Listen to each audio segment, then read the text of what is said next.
Callis in the red corner wearing the blue trunks with white trim. He weighed in at an even 127 pounds. His record stands 21 victories, including 6 by knockout, opposite of 3 defeats. Fighting out of Houston, Texas, presenting Pablo Cruz. And introducing his opponent across the ring in the blue corner, wearing the navy blue with gold trim. He weighed in at 126.8 pounds. His record undefeated, 21 victories, including 14 by knockout, no defeats. Fighting out of Tagbilaran City, Bohol, Philippines, presenting Mark Magnifico Magsayo. And once again, the referee in charge of the action, Johnny Callis.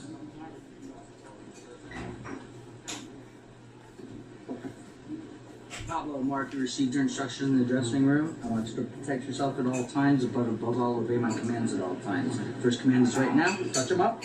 When the bell rings, come out and box. Good luck.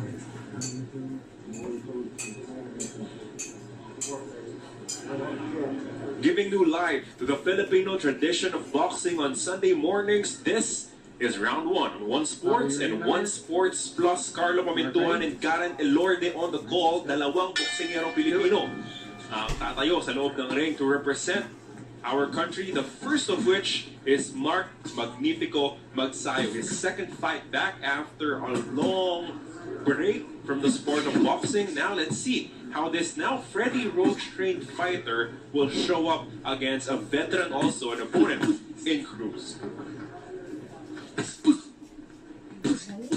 These are your featherweights at the Mohegan Sun Casino in Connecticut. An 8-rounder. Again, Magsayo last fought against Rigoberto Hermosillo after a 1-year layoff. Eked out the split decision in that one. 100-90, 96-94. And then one of the judges scoring it 96-94 for his opponent, Hermosillo. It was a surprisingly tough battle for Magsayo during his return, Garen. Yeah, so his last fight against Hermosillo, we saw how aggressive he was, pero medyo matibay talaga yung nakalaban niya at it ended up with a split decision. Sabi ni Magsayo in multiple interviews that we've had with him is Freddie Roach is continuing to work on his game sa kanyang footwork, sa kanyang mga suntok, shorten the punches, make sure that he's not out of control. What do you want to see from him sa pag-uumpisa ng laban? Well, dito sa start pa lang mapapansin natin na very patient si Magsayo. Talagang tinatansya na mabuti itong kalaban niya. And you can see his feet, very balanced siya at saka hindi siya flat-footed. His opponent, Pablo Cruz, has a decent record of 21 wins, 3 talo. Kaso hindi gaanong mabigat yung suntok nito with only 6 knockouts in his 21 wins. So at least, in terms of power, you don't have to worry too much kung ikaw si Magsayo. Yes, well, hindi pa rin pwede maging complacent. And as you can see, he's very tactical right now. He's very smart na nagbibigay siya enough space to attack and move back. Pablo Cruz wearing the lighter blue shade. Abang dark blue naman ang suot nitong si Magsayo. Cruz last fought in January 30 of 2021. Unanimous decision verdict against Jose Luis Caterol.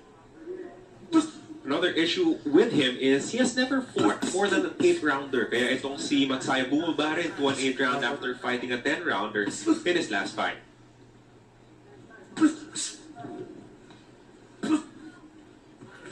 You can see Magsayo still trying to measure out the distance. Sinusukat pa talaga kung ano yung distansyang kailangan niya para mapatamaan itong kalaban niya.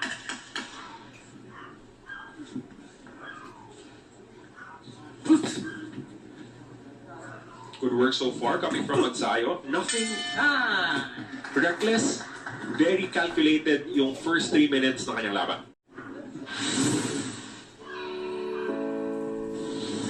More of the intense boxing action when we return. You're watching Jerwin Encajas defending his IBF Junior Bantamweight title against Jonathan Rodriguez here on One Sports Plus. Why is it important to establish your jab early in the fight? Well, for Magsayo, knowing him as a fighter, mapapansin mo yung jab talaga niya, mas ginagamit niya na.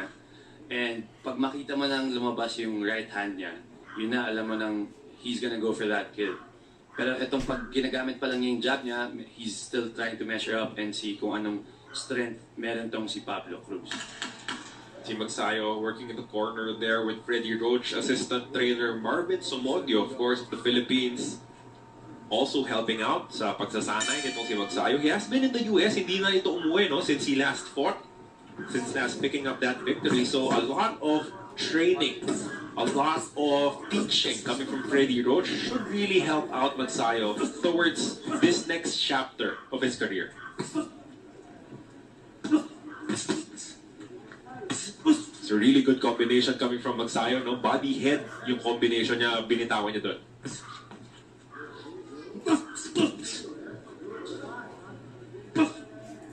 Cruz also trying to establish his jab here in the second round.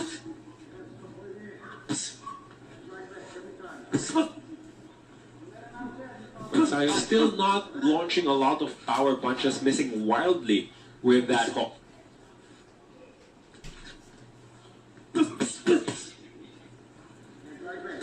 Good upward to the body. Yun, tumama yung left hook. Good hook to the chin. Actually, it is some sort of an issue para dito kay Pablo Cruz because his only knockout loss came by a punch that was the same as that landed by Mark Magnifico Magsayo, no? Yung left hook. So you know he has an issue defending with that right hand. And I think that's scary for him right now na naramdaman niya yun, yung power ni Mark Magsayo. So far, Magsayo keeping it very clean. Ayaw magpatama halos dito kay Pablo Cruz, and this plays into what Freddie Roach wants to mold him as. Hit and not be hit. Be economical with your punches. Stay aggressive. Pero hindi ka mawawala dapat sa balanse. Yun yung laging tinuturo ni Coach Freddie Roach. Yes, and mapapansin mo talagang siya yung aggressor for this fight. But you can see that Pablo Cruz, palaman talaga, no? As Magsayo scores a knockdown here. 3, 4, Referee John Callas reaches the 8th count. I think he's okay. Mas mas gulat siguro yung nagdala ng knockdown na yun. His feet weren't set. Yes. Pero nakatikim na nga rin siya nitong power ni Mark Magsayo. Definitely a good knockdown. Like what you said, yun nga yung weakness niya, yung chin niya, and dun siya natamahan ni Mark Magsayo. Let's see how Cruz tries to recover from that initial knockdown. So this is a 10-8 round so far for Mark Magsayo, which should be good for his confidence as well. He was not looking for the kill, pero malinis talaga yung napatama niya causing that knockdown. He's still very patient right now. Ayaw niya masyado nga maging reckless kahit na napapaksak niya na to si Cruz. Oh, nice uppercut. 2 uppercuts landing for Magsayo.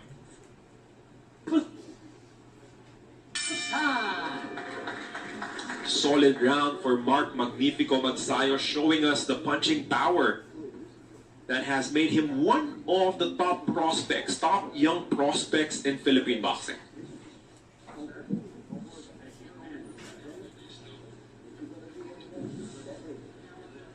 You can see the corner nitong si Pablo Cruz already working on him. Let's see that knockdown one more time. It was just a jab that floored itong si Magsayo, as this fight is brought to you by Big Boss Cement. Green is good. And that was your gorilla punch of the round. A jab scoring the knockdown for Magsayo. Garen, how do you recover mentally from being floored like that? Kita na knockdown siya, talagang ayaw niyang pakita na saktan siya. And that mentally for your opponent is good. Ay, bad pala for Mark. Oh, that hook once again landing flush. And this time, Pablo Cruz is really hurt from that strong punch coming from Magsayo. He will try to shake it off. And the referee really trying to judge if he is fit to continue. Pero napag-usapan natin, Garen, no, that left hook continuing to be a problem defensively for Pablo Cruz. And now Magsayo's going in for the kill. Referee John Callas looking on, deciding if he will allow Cruz to continue as Magsayo is pouring in the punches right now. And unfortunately for Cruz, Karen, naging maaga yung pagkatama niya dito sa third round. And Magsayo has 2 more minutes to try and finish him off here in the third.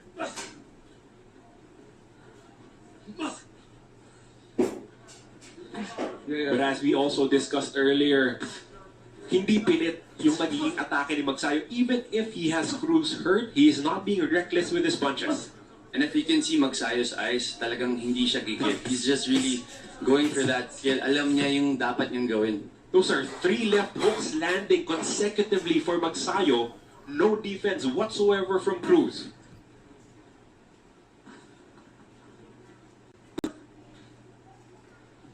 I mean, at this point, he'll have to stick that right hand near his chin para protektahan yan because that has been a huge opening, a huge hole in his defense. Looks like Pablo Cruz has recovered nicely, bounced back nicely from being floored very early with a stiff left hook here in the third round.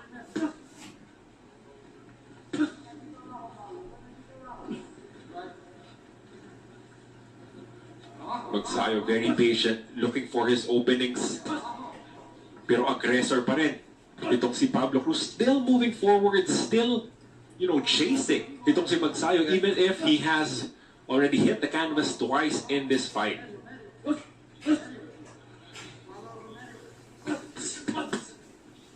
Very active jab coming from Pablo Cruz, but those are meek replies to the onslaught that Magsayo had here in the third round. 23 more seconds. Let's see if Pablo Cruz will survive it.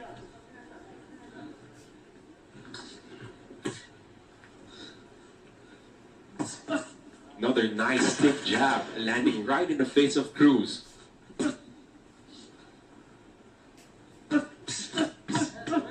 Oh, nice combination.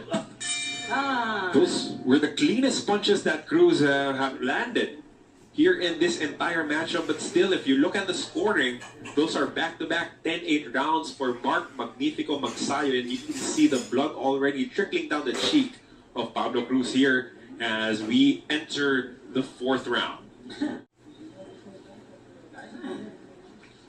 Those nice uppercuts landing for Mark Magsayo. Combination punching capped by that impressive left hook. We've said earlier in the broadcast na yun yung buta sa depensa, and mukhang nabasa rin talaga ni Magsayo na yun yung kailangan niyang atakihin dito kay Cruz. Pero nakakabilib din talaga to si Cruz. Tayo rin siya agad kahit after the knockdown. The first one was more of the flash variety. You get floored with a jab, nagulat ka ng konti, wala yung balanse mo, nahulog ka, but that second one definitely hurt. Itong si Pablo Cruz, as we said earlier, only 1 knockout loss in his entire career. So you know na matibay din itong si Cruz. Let's see how Magsayo tries to build on that success that he had in the third. Kaya impressive din yung mga binibitawang uppercuts itong si Magsayo in this fight. Yes, yun yung mapapansin natin naging parang additional na-train niya for double uppercuts, triple hooks, at lahat yun pasok at effective. Kita mo na yung pisngi, yung tinatamaan ng left hook. Oh, another right this time, and itong si referee John Callas rescues Pablo Cruz from further beating. He has seen enough. Mark Magnifico Magsayo with a walk-off knockout victory here in the fourth round. What a performance coming from Magsayo. We were talking about it earlier. His first fight back from a year off, you can see the ring rust. But now, you can see the old version of Magsayo in terms of aggression, in terms of power, but balanced out with whatever he has learned from Coach Freddie Roach so far. And like you said, being under Freddie Roach, talagang pagaling lang to si Mark Magsayo. And that was your gorilla punch of the round, the knockout blow, the right straight mula kay Mark Magnifico Magsayo. The first 2 knockdowns were scored with the left hand, pero yung pagtapos niyang laban, his vaunted right straight.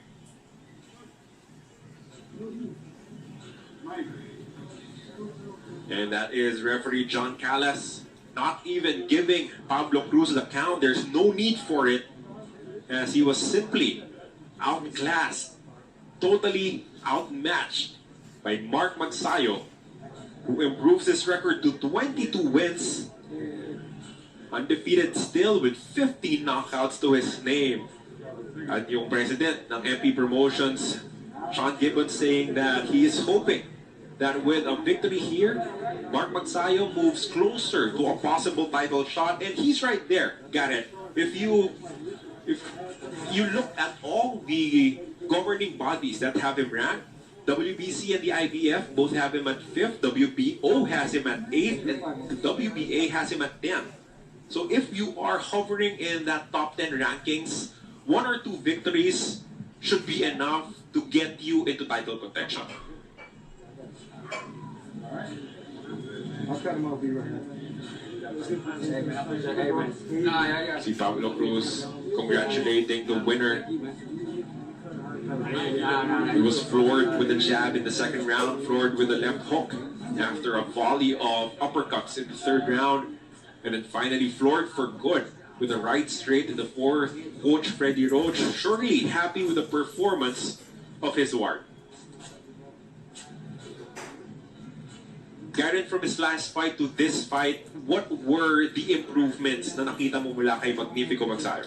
Well, from his last fight, makikita mo, if you watched it, talagang gusto niya i-knock down sana yung kalaban niya. Pero makikita na matibay din at palaban yung last opponent niya. But now, kahit na nanggigigil siya, I mean, hindi niya pinakita na gustong-gusto niya makapag-knockout. Well, he was very careful and very aggressive, but he was playing very smart also. Well, syempre, under Coach Freddie Roach na binibigyan siya ng advice every time.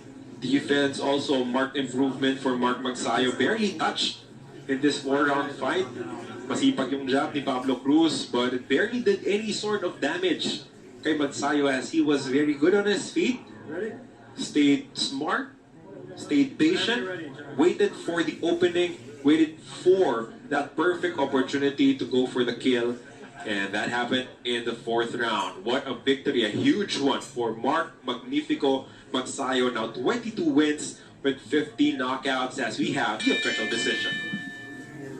Ladies and gentlemen, the end comes at 48 seconds into round number 4 for your winner by knockout and still undefeated, Mark Magnifico Magsayo. Mark Magnifico Magsayo, officially your winner by a knockout in the 4th round. And that is a good start to the campaign of the Philippines here in what should be an entertaining day of boxing. Maya-maya lamang, nalaban din the IBF champion at 150.